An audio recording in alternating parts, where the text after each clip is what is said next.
Es tremendo lo que ocurre cuando podemos ver las cosas de una forma más nítida, ¿no?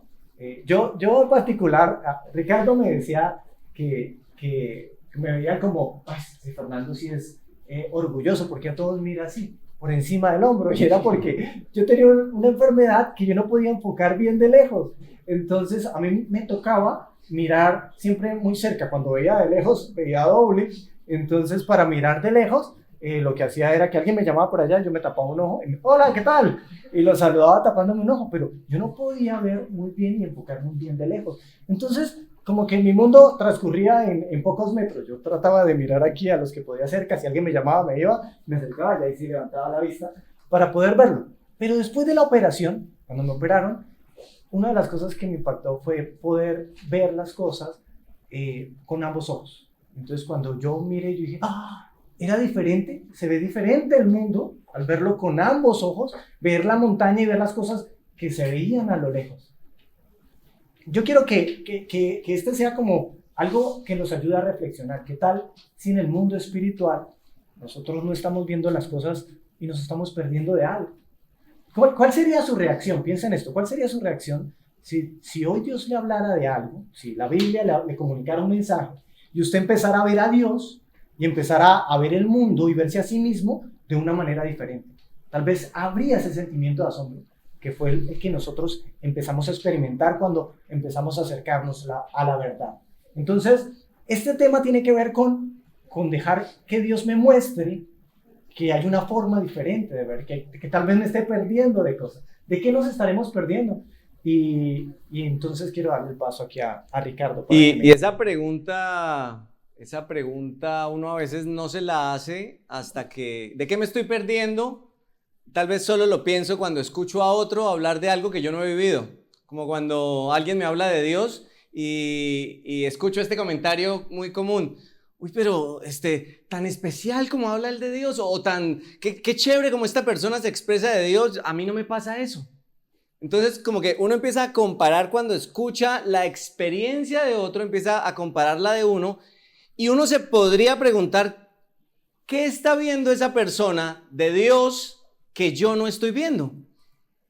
¿Por qué una persona es capaz de pasar por una circunstancia difícil y estar en paz? Y otra pasa por la misma circunstancia y se derrumba. ¿Qué es lo que diferencia a una de la otra? ¿Qué va a diferenciar a una persona que está sentada aquí de la otra de vivir la misma circunstancia pero enfrentarla distinto? Que una ve una cosa y la otra ve otra.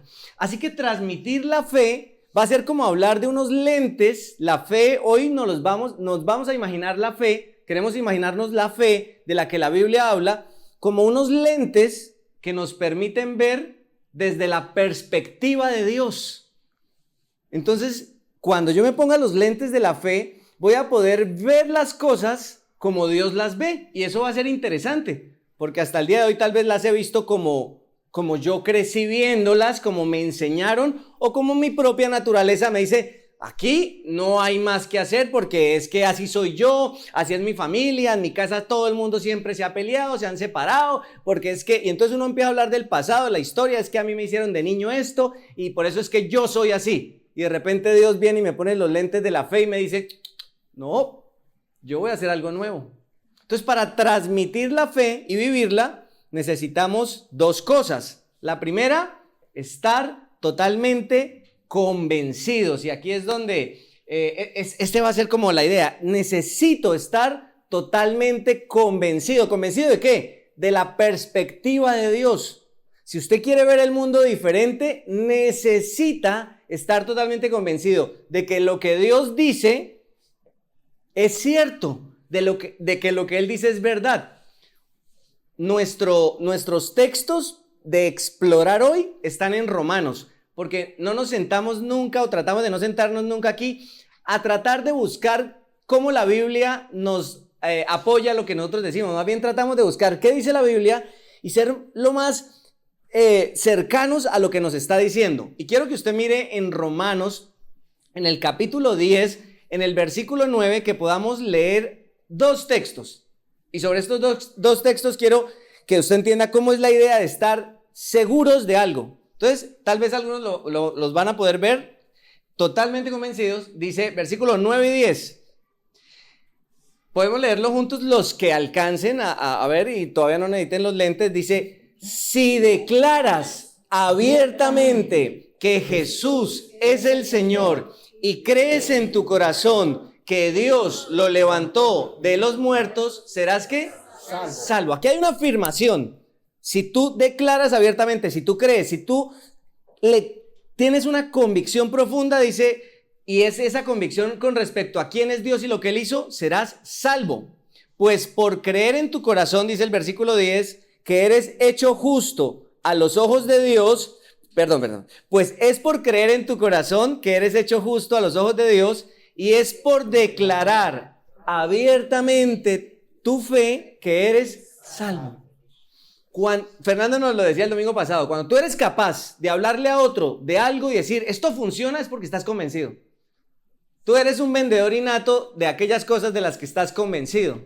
Yo no soy para nada vendedor, ni mi esposa ni yo somos los peores en vender algo, nunca pedimos rebaja, siempre terminamos como pagando más, o sea, somos malísimos. Y cuando salimos con alguien que es buen comprador, me da pena. Porque, ay, ¿esto qué? ¿Y qué material es? ¿Y por qué tan caro? ¿Y por qué? Sí. Y yo no soy capaz. Pero es porque yo no estoy tan convencido. En cambio, una persona convencida vende. Ahora, no se trata aquí de vender, sino de estar convencidos. La palabra clave, ¿cuál es? La fe. Y para tener una fe que cambie mi manera de ver, yo necesito estar totalmente convencido. La palabra fe se usa mucho. Mucho. Hoy en día se habla de fe por fuera de la iglesia en todas partes. Póngale fe, ¿cierto?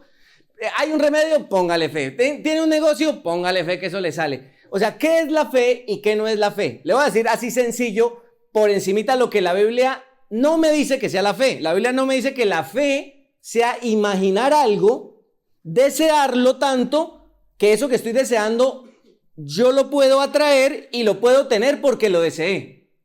Eso no es la fe, pero es lo más común que uno escucha, que si usted tiene fe y si usted le pone corazón a lo que quiere y si usted cree eso, o sea, usted necesita ponerle fe para que suceda. Y obviamente eso tiene un contexto, o sea, que sí tiene parte de una verdad, pero la fe bíblica no es desear algo, no es imaginar algo. Porque llegamos al punto incluso de ir en contra de lo que es real, de lo que es razonable. Es más, la fe bíblica nunca va a ir en contra de lo que Dios ya ha dicho que es bueno o es malo. O sea, usted no puede desear algo que vaya en contra de lo que Dios quiere y pensar que porque lo está deseando mucho, se va a hacer realidad. Eso no es la fe bíblica. La fe bíblica no es desear, visualizar, imaginar, atraer, obtener, no. ¿Qué es la fe bíblica? Le voy a decir algo bonito de la fe. La fe que la Biblia me muestra es una fe en donde este me gustó. La fe es aprender a ver el mundo con los ojos de Dios. ¿Le parece bonito? Ver el mundo desde la perspectiva de Dios. Eso es la fe.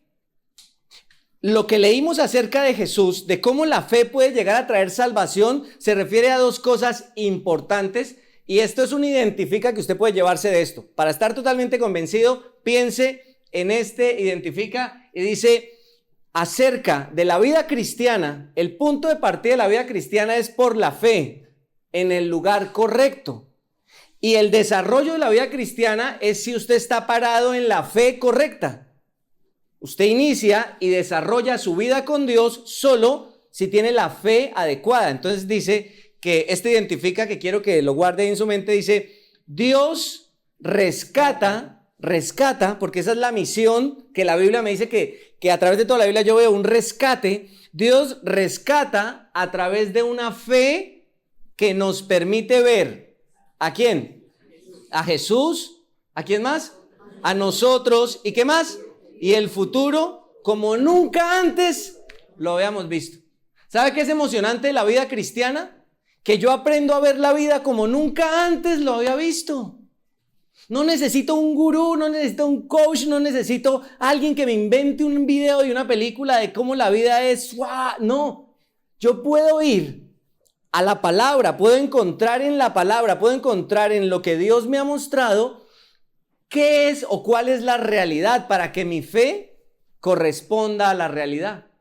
Imagínese usted estar deseando algo que nunca se va a cumplir, pero siempre alguien termina, usted está a punto de ya decir ya, no más, y de repente cuando usted está a punto de decir no más, alguien llega y le dice no, póngale más fe, y usted arranca otra vez. Pero ¿cómo está seguro que eso es lo que Dios quiere? ¿Acaso Dios está obligado a hacer algo porque usted lo desea? No funciona de esa manera. Santiago dice que pedimos y no recibimos porque pedimos mal. O sea, usted puede desear mucho, pero no necesita desear mucho. Necesita es creerle a Dios cuál es la realidad que Él nos muestra. Y hay dos cosas acerca de la realidad de Dios en la vida cristiana. Ténganlo en cuenta. La primera realidad es que Dios es el héroe en la vida cristiana. Dios en la Biblia es el héroe, no el villano. Parece sencillo, ¿no? Yo creo que todos dirían, estábamos de acuerdo. Pero cuando empezamos a tener conversaciones y usted escucha como, uy, pero es que eso como que Dios es muy duro en esto. Y usted empieza a escuchar cosas del Antiguo Testamento como que, uy, pero Dios estaba como embalando, Dios estaba como pasando con esto, Dios estaba como siendo muy cruel en esto. Cuando usted empieza a pensar que algo de lo que Dios está haciendo no es justo, entonces Él deja de ser el héroe y empieza a convertirse en ¿qué? Hoy las películas de hoy en día no tienen villanos ni héroes. En las películas de hoy en día el villano tiene un trasfondo donde usted dice, ya entiendo por qué es villano, pobrecito. Y el héroe tiene algo oculto que usted dice, pero no era tan bueno. Pero así no es como la Biblia me muestra que es Dios. La Biblia me dice que Dios es el héroe y nosotros somos los villanos. Y eso no nos cae bien porque no es popularmente aceptado o correcto decirlo. No es políticamente correcto. La Biblia dice que el ser humano se comporta como un villano delante de Dios. ¿Por qué le digo esto? Pues porque lo que la fe quiere hacer es mostrarme mi necesidad, mi problema, hasta que yo no lo acepte, hasta que yo no acepte que yo soy el que necesita de Dios y no que Dios me necesita a mí, como porque Dios estaba muy solo y estamos en esta onda de que Dios nos necesita. A ver, ¿Dios nos necesita? Él es Dios, Él está completo, pero Él sí nos desea, nos quiere, nos ama. Eso es distinto, es su gracia. Él nos busca, pero no es que nos necesite, porque Él está completo, Él es Dios. Entonces la fe me dice que Él es el héroe que sin necesitarme me busca. ¿Cómo se llama eso en la Biblia? Gracia. No me necesitaba, es más, yo era el villano, porque todo lo que yo hacía era diciéndole, te conozco pero te ignoro, te conozco pero sí, ahorita no me llames, yo te llamo luego. Eso es lo que hacemos generalmente con Dios hasta que en algún momento de la vida uno viene un domingo y dice, o un domingo, cualquier día, llega uno y dice, oh Dios, te necesito. ¿Sabe qué se puso usted? ¿Sabe qué pasa cuando usted dice que necesita de Dios a través de Jesucristo? Se puso los lentes de la fe. Dios es el héroe, nosotros los villanos. Termina diciendo esto, Romanos 10:11. Dice, como nos dicen las Escrituras, todo el que confíe en Él jamás será avergonzado. Todo el que confíe en Él jamás será. Dios te está diciendo que si tú hoy, a pesar de todo tu contexto, a pesar de todo, de ser el villano que tú y yo somos, si confías en Él, Él te recibe, te acepta, te llena de su amor, te salva. Esa es la buena noticia. Pero para creer eso necesito los lentes de la fe. Eso me encanta, me gusta mucho eso. Bueno, ¿cómo están sus lentes de la fe hoy en día? ¿Podría usted decir, yo estoy caminando en una vida en donde aprendo a ver a Dios cada día como nunca antes lo he visto?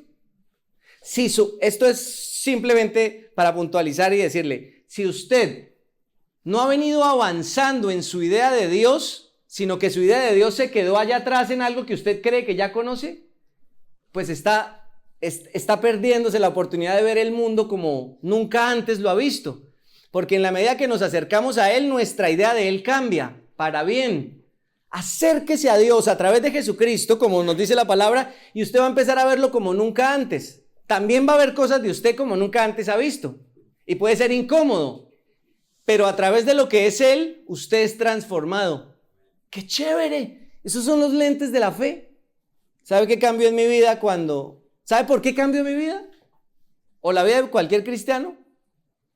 Porque vi a Jesús como nunca antes. Cuando me preguntan qué pasó, ¿por qué es que usted hace lo que hace? Yo les puedo decir, miren, yo solo sé que un día estaba ahí sentado escuchando lo que siempre escuchaba, que Jesús murió en la cruz, que Jesús era bueno, que Jesús había muerto por mí. Yo estaba ahí escuchando eso que venía escuchando durante toda mi vida porque había crecido en una familia que hablaba de Jesús.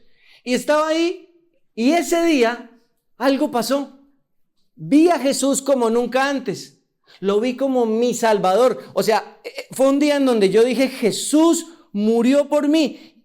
Y mi corazón se estremeció porque dije, wow, Él se entregó. Y luego yo le respondí. No es que estuviera hablando con Él, ¿no? Para que entienda que no estaba en un trance de nada extraño. Estaba en un momento como este y yo orando le dije, Dios, veo quién eres y quiero ahora vivir para ti. No es que Él me haya aceptado porque yo le haya hecho un canje. Él me recibió porque yo confié en lo que Él es. Y mi vida cambió porque lo vi como nunca antes. No te conformes con un Jesús a tu tamaño. No te conformes con un Dios a tu tamaño. Deja que la Biblia te rompa todos los paradigmas para conocer un Dios y un Jesús que está por fuera de tu imaginación, de la cultura y de todo lo que tú puedas imaginar. Y ese Jesús dice que al confiar en Él no dejará que seamos avergonzados. No tendremos miedo ni de la eternidad, ni mientras estemos aquí, porque sabemos que por la fe Él nos recibe. Lo primero que la fe necesita es estar totalmente convencida. ¿Puede decirlo conmigo que necesita la fe? Una fe totalmente convencida. Si todavía no la tiene, ahí está la palabra, ella lo va a convencer. Y lo segundo es una fe totalmente apasionada. Una fe totalmente apasionada es una fe verdadera. La fe verdadera tiene ese trasfondo de pasión. Y me gustaría que leyéramos lo que sigue en los versículos de Romanos, que sigue explicándonos la escritura en Romanos 10:14. Y son una serie de preguntas retóricas, ¿no? Pero ¿cómo pueden ellos invocarlos para que los salve si no creen en Él? Estamos hablando de ese mensaje transformador que acabó de explicar Ricardo acerca de Cristo, que es el único que puede transformar las vidas. Piense en sus problemas, piense en los problemas de los demás, piense en los problemas de la humanidad. Estos son resueltos a través de ese mensaje de verdad que pueden recibir. Y aquí empieza a decir, bueno, ¿y cómo las demás personas van a entenderlo para ser transformados y para poder ser libres? Si usted lo necesita, pues es lo que está diciendo. ¿Cómo pueden ellos invocarlo para que se salven si no creen en Él? No, la verdad es que no pueden. Si no creen en Jesús, si no creen en el mensaje verdadero, solo van a creer en otro mensaje que no los va a salvar. No se puede. Siguiente pregunta. ¿Y cómo pueden creer en Él si nunca han oído de Él? Eso está diciendo es la Biblia. No nosotros, ¿no? Es algo que el cristianismo enseña. ¿Y cómo pueden creer en Él si no han oído de Él? Si no han oído de Él, no lo van a poder hacer. ¿Y cómo pueden oír a menos de que alguien se los diga? Y ya empieza como a darse cuenta de hacia dónde va. Es un mensaje de evangelismo, es algo que nos impulsa a una misión, a un rescate. ¿Cómo van a oír los demás? ¿Cómo van a oír los demás si tú no les dices nada? Por último dice, ¿y cómo irá alguien a contarle sin ser enviado? Por eso las escrituras dicen, qué hermosos son los pies de los mensajeros que traen buenas noticias. El Jesús de la Biblia, el Jesús bíblico, es el que nos está transmitiendo aquí Pablo. Ve, lleva ese mensaje, si no, no van a ser transformados. Eso que yo vi alguna vez en Ricardo, esa transformación, es un milagro en las personas que yo conozco, que llevan a Cristo, que ven ahora de manera diferente a Dios y al mundo. Pues era lo que Dios quería que nosotros fuéramos y lleváramos. Pero el Jesús de la Biblia es un Jesús que te lleva a estar en movimiento. ¿Se acuerda de la historia de Jonás? Pues bueno, creo que todos la han escuchado. Si no, no es una historia pasiva, ¿no? Jonás no es alguien que se quede quieto, y cuando vemos la escritura y todos los que han sido enviados no son personas que piensen que la vida cristiana es sentarme, tratar de ser buena persona, tratar de dejar cosas malas, sino que va mucho más allá de eso. Dios me toma y empieza a hacer como una especie de capacitación. ¿Por qué? Porque me quiere llevar, enviar a algo, a transformar el mundo. Primero me transforma, pero el Jesús de la Biblia es un Jesús que nos envía. Yo creo que a veces pensamos que no es apasionante, pero cuán emocionante es ser uno transformado y cuán emocionante es un rescate, de verdad. La iglesia es la que capacita a los rescatistas. ¿Qué es lo que hace un rescatista? ¿A quién le lleva el mensaje el rescatista? Al no creyente, ¿cierto? Pero ¿qué es lo que hace la iglesia? Vamos a leerlo en un pasaje que está en Efesios. Y Efesios dice lo siguiente. Bueno, antes de leer el pasaje de Efesios, miremos si lo identifica. Dios nos envía y a través de su iglesia nos capacita para extender la fe en el único que salva, que es Jesús. Claro, pero Dios es el que envía. El verdadero Jesús, si usted está absorbiendo el mensaje del verdadero Jesús, es alguien que te está enviando algo, que te está capacitando. No es algo que, ok, ya escuché, me voy para la casa. No, Él quiere formarte en algo. Dios nos envía y a través de su iglesia nos capacita para extender la fe. ¿Qué dice Romanos? Dice, así que la fe viene, Gálatas, siguiente versículo. Hizo esto, está hablando de Jesús, para que todos los que formamos la iglesia, a los creyentes, que es su cuerpo, la iglesia es su cuerpo, estemos capacitados para servir y dar instrucción ¿a quiénes? A los creyentes. Interesante. Los rescatistas llevan y capacitan a los que no conocen de Cristo. Pero ¿cuál es la función de la iglesia? ¿Capacitar a quiénes? A los creyentes. La iglesia capacita a los rescatistas.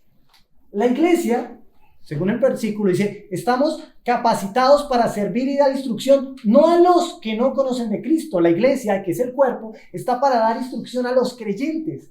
Así seremos como un grupo unido y llegaremos a tener todo lo que nos falta. Seremos perfectos como lo es Cristo, por conocer al Hijo de Dios y por confiar en Él. Los versículos siguientes dicen que vamos a entender la verdad.